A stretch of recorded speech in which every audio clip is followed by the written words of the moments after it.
फ़लस्तीनी हुकाम का कहना है कि गजा में इसराइली बमबारी से गुज़श्ता 24 घंटों में 117 बच्चों समेत 266 फ़लस्तीनी शहीद हुए।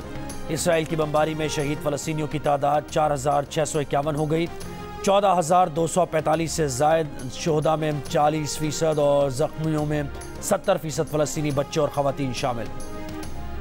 इसराइली फ़ौज का गजा पर आज से हमले मज़ीद तेज़ करने का ऐलान। फ़जा से फेंके गए पैम्फलेट में फ़लस्तीनियों से एक बार फिर गजा का शिमाली इलाका खाली करके जुनूब की तरफ जाने की वार्निंग। का इलाका खाली न करने वालों को अस्करियत पसंदों का साथी समझा जाएगा। गजा पर बमबारी से तबाही के बाद इसराइल का मगरबी किनारे पर पहला फ़ज़ाई हमला। जिनीन पनागुज़ीन कैंप में मस्जिद को निशाना बनाया गया। 2 अफराद शहीद, मुतअद्दिद ज़ख्मी।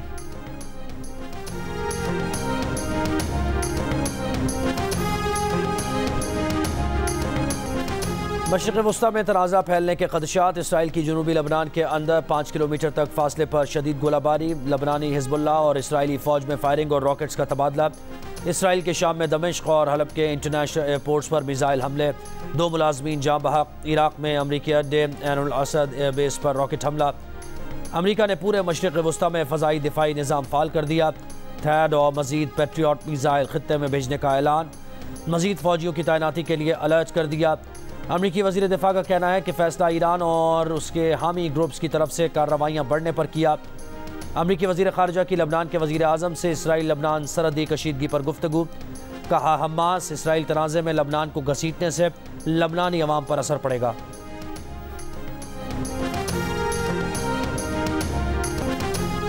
जियो न्यूज़ की लबनान इसराइल सरहद से जंग की कवरेज जारी। हिज़्बुल्लाह के फाइटर्स ने इसराइली गाड़ी को रॉकेट से तबाह किया। इसराइली फ़ौज की जानिब से भी हिज़्बुल्लाह के ठिकानों पर गोलाबारी।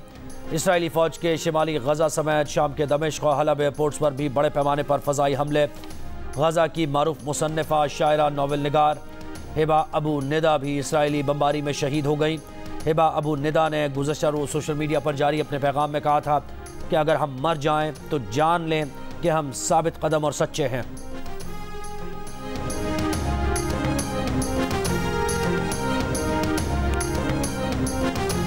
यहाँ पर रात को जो बहुत ज़्यादा बमबारी हुई और इसराइल ने आज भी कहा कि इस वाक़े को बढ़ा देगा, तो कई लोगों की इसमें शहादत हुई। उसमें एक अहम शहादत मारूफ फ़लस्तीनी मुसन्निफ़ा जिनका ताल्लुक़ गजा से था, हिबा अबू इबाद, इनकी जो है वो शहादत हुई है। हिबा की जो है वो इस वाक़े के अंदर शहादत हुई है, जिसके ऊपर यहाँ लबनान में भी खासा जो है वो गम और गुस्से का इजहार किया जा रहा है, क्योंकि वो पूरी अरब दुनिया में बहुत मारूफ थी। इसके अलावा इसराइल की जानिब से मस्जिदों को ख़ास तौर पे निशाना बनाया जा रहा है, इबादत गाहों को निशाना बनाया जा रहा है।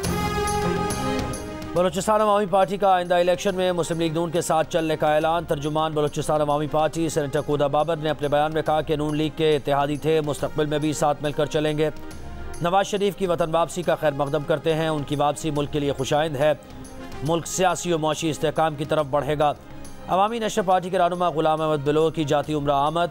कहा अगर इदारों ने नवाज शरीफ का साथ दिया तो नवाज शरीफ मुल्क को तरक्की की राह पर गामजन कर सकेंगे।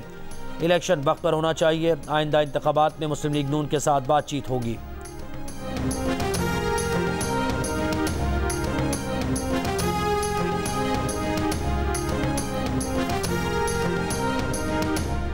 फारूक सत्तार की मिफ्ता इस्माइल को MQM पाकिस्तान में शमूलियत की दावत। फारूक सत्तार का कहना है कि पाकिस्तान जिन हालात से गुजर रहा है उस पर अच्छे लोगों की टीम बनाना ज़रूरी है। मुश्तरका कौमी एजेंडे की ज़रूरत है। जियो न्यूज़ से गुफ्तगू में रहनुमा MQM फारूक सत्तार का कहना था कि मिफ्ता इस्माइल ने सोच कर जवाब देने का कहा है।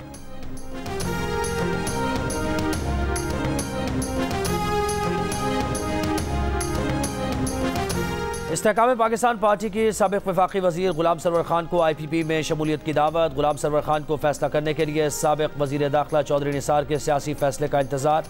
इस्तेहकाम पाकिस्तान पार्टी में शामिल होने वाले फ़र्रुख हबीब की जहांगीर तरीन से मुलाकात। अहम ओहदा दिए जाने का इम्कान। फवाद चौधरी की भी IPP के सरबराह से मुलाकात। आइंदा के सियासी लाहे अमल पर बातचीत। साबिक़ वफाकी वज़ीर अली जैदी ने IPP में शमूलियत के ख्वाहिशमंद दोस्तों को मशवरा दिया कि इस्तेहकाम पाकिस्तान पार्टी हमेशा नून लीग की B टीम रहेगी। कलाउन चौधरी ने एक मफरूर का इस्तकबाल किया और इस मफरूर को जहांगीर तरीन के हेलीकॉप्टर में ही लेकर जाया गया।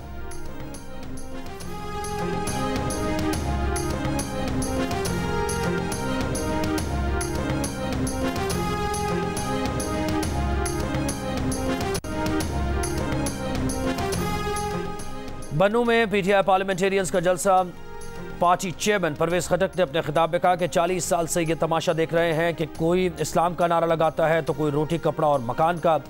इलेक्शन के बाद ये लोग नज़र नहीं आते, इनका काम आवाम को बेवकूफ़ बनाना है। जो ममालिक हमारे बाद आज़ाद हुए वो तरक्की में हमसे आगे निकल गए। पाकिस्तान में ईमानदार हुक्मरान नहीं। 9 मई को दिफाई तनसीबात पर हमलों के मुकदमात। फौजी अदालतों में सिविलियंस का ट्रायल शुरू हो गया। वफाकी हुकूमत ने सुप्रीम कोर्ट को आगाह कर दिया। मुतफर्रिक दरख्वास्त में कहा गया है कि फौजी अदालतों में ट्रायल सुप्रीम कोर्ट में जारी मुकदमे के फैसले से मशरूत होगा।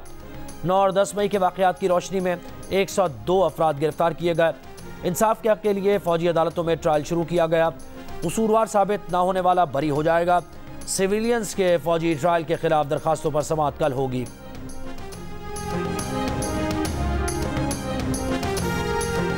कराची में शहीद मिल्लत रोड पर नामालूम अफराद की फायरिंग से 20 साला नौजवान दानिश अहमद जाँ बहक हो गया। मकतूल निजी कंपनी में रात की ड्यूटी करके वापस आ रहा था। वाक़या डकैती मज़ाहमत है या टारगेट किलिंग, पुलिस किसी नतीजे पर नहीं पहुँच पाई। गवर्नर सिंध कामरान टिसोरी ने वाक़े का नोटिस लेते हुए एडिशनल IG कराची से फौरी तौर पर रिपोर्ट तलब कर ली। स्पीकर कौमी असम्बली राजा परवेज अशरफ का कहना है कि इसराइल ने मासूम फ़लस्तीनियों पर जुल्म और बर्बरियत के पहाड़ तोड़ रखे हैं। जंगी जराइम और आलमी क़वानीन की खिलाफ वर्जी कर रहा है। इसराइली हमलों में जाबाक होने वालों में सबसे ज़्यादा तादाद मासूम बच्चों की है।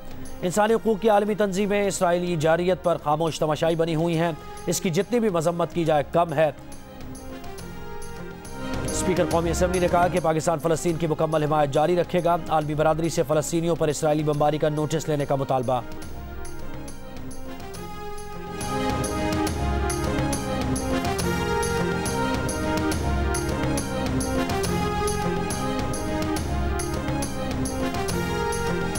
और ICC क्रिकेट वर्ल्ड कप में न्यूजीलैंड की भारत के खिलाफ बैटिंग जारी। 5 विकेट के नुकसान पर 245 रन बना लिए। पॉइंट्स टेबल पर न्यूजीलैंड 8 पॉइंट्स और बेहतर रन रेट की वजह से पहले नंबर पर। भारत 8 पॉइंट्स के साथ दूसरे, साउथ अफ्रीका तीसरे। ऑस्ट्रेलिया और पाकिस्तान 4-4 पॉइंट्स के साथ बिलतरतीब चौथे और 5वें नंबर पर मौजूद।